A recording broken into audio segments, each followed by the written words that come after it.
बात करें, अब पहले क्या था सर, आज से 20, 25, 15 साल पहले लोग क्या है हल से खेती करते थे। अब देखो पहले भुट्टे कितने बड़े बड़े हुआ करते थे ना, तो उसमें क्या है किसान जैविक तरीके से खेती किया करता था। तब फर्टिलाइजर का इस्तेमाल नहीं होता था, तब कोई भी केमिकल नहीं था, कोई भी जहर नहीं था जो खेत में आज हम जो जहर डाल रहे, तो बीमारी भी तो कम मिलेगा करे, पहले देसी खाद करे करे। हाँ, तो वही चीज अगर बात करें सर, फ्रंट से भी बनाना ना, अगर बात करें तो ये क्यों होता था, ये जैविक खादों की वजह से होता था। ये रासायनिक खादें तब जो मुख्य पोषक तत्व, उसके बाद अन्य पोषक तत्व और सूक्ष्म पोषक तत्व।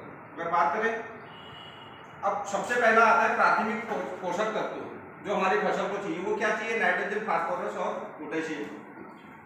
नाइट्रोजन, फास्फोरस और पोटेशियम, अमीनो एसिड और क्लोरोफिल इसी से बनता है। जो पौधे हमारे जो भी फसल खाना बनाती है तो उसमें क्लोरोफिल का रोल होता है। सूरज की धूप में खाना बनाते हैं जो पौधे, तो उसकी वजह से बना पाते हैं। तो अगर इन तीन चीजों की अगर कमी होगी हमारे फसल में, तो क्या है, पहले तो अमीनो एसिड और क्लोरोफिल नहीं बनना कम हो जाएगा या बंद हो जाएगा, तो हमारे पौधे पीले पड़ना शुरू हो जाएंगे। और पौधों में एनर्जी से संबंधित सभी कार्य ये तीन चीज करते हैं। कौन कौन? नाइट्रोजन, फास्फोरस और पोटेशियम।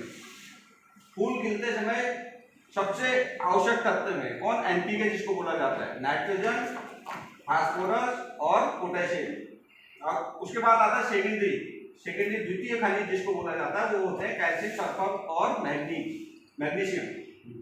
अब ये क्या काम करते हैं? ये मजबूत वाल, जो हमारे तने की जो वाल होती है, जो पौधे की वाल होती है, जो तने की वाल होती है, उसको मजबूत बनाते हैं। अब लोग बोलते हैं ना, बोला हमारी फसल हवा में, थोड़ी सी हवा में ढहेगी। कौन कौन? कैल्शियम, सल्फर और मैग्नीज। उसके बाद नाइट्रोजन को अमीनो एसिड और क्लोरोफिल में बदलता है। कौन बदलता है? ये तीन चीजें, कैल्शियम, सल्फर और मैग्नीज। उसके बाद बात करें, तीसरा आता है सूक्ष्म पोषक तत्व, जिनमें आता है कॉपर, जिंक, आयरन, मैग्नीज। उसके बाद मोलिब्डेनम, बोरान। ये क्या है, जैसे हमको सूक्ष्म पोषक तत्व इंसान को भी चाहिए, जैसे पानी, कार्बोहाइड्रेट, फैट, अमीनो एसिड, ये चीजें, वैसे ही ये सूक्ष्म पोषक तत्व पौधों को भी चाहिए। अब ये क्या काम करता है? फल, फूल, बीज के निर्माण में आवश्यक तत्व है। सब जितने भी सूक्ष्म माइक्रोन्यूट्रिएंट्स हैं, माइक्रो मिनरल्स हैं। कार्बोहाइड्रेट के मेटाबॉलिज्म में सहायता करता है। पूरे पौधे में ऑक्सीजन का संचालन करता है। जैसे हमारे शरीर में ऑक्सीजन का संचालन होता है, ठीक उसी प्रकार पौधे के शरीर में भी ऑक्सीजन का संचालन होता है, जड़ों के माध्यम से। उसका जो जैसे हम लोगों को कैल्शियम खत्म हो गया, धान का भी वही होता है, जो कैल्शियम बहुत नहीं होता, उसमें संचालन करता है। पौधों में नई ग्रोथ में सहायता करता है। फूलों में पराग और मधु का निर्माण करते हैं, वो भी जरूरी है ना। कोई भी फसल अगर हमारी पकने वाली है, उससे पहले फूल आते हैं फसल में, अगर उसमें मधु का संचालन नहीं होगा, पराग का निर्माण नहीं होगा, तो हमारा दाना स्वस्थ नहीं होगा। अगर दाना स्वस्थ नहीं होगा तो इसका मतलब फसल की उपज में फर्क पड़ेगा। उसमें 10% दाना सूखने लगेगा। हाँ, पौधे में शुगर की आपूर्ति में सहायता करते हैं। ये 6 चीजें टोटल मिला करके हमारे फसल को चाहिए 16 पोषक तत्व, जिसमें से 3 दूनी 6 से 12 ये हो गए। ठीक है, 12 पोषक जो मैंने आपको बताया, nitrogen, phosphorus, potassium, calcium, sulphur, manganese. उसके बाद zinc, copper, iron, manganese, molybdenum और बोरान।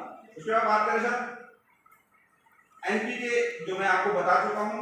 अब पौधे में क्या है, ये क्या काम, ये जो भी काम करते हैं वो सारी चीजें मैंने आपको बता दी है। उसके बाद बात करें सर, उसके अलावा ये 12 पोषक तत्वों के अलावा 4 चीजों का बहुत ही इंपॉर्टेंट रोल होता है कोई भी फसल में।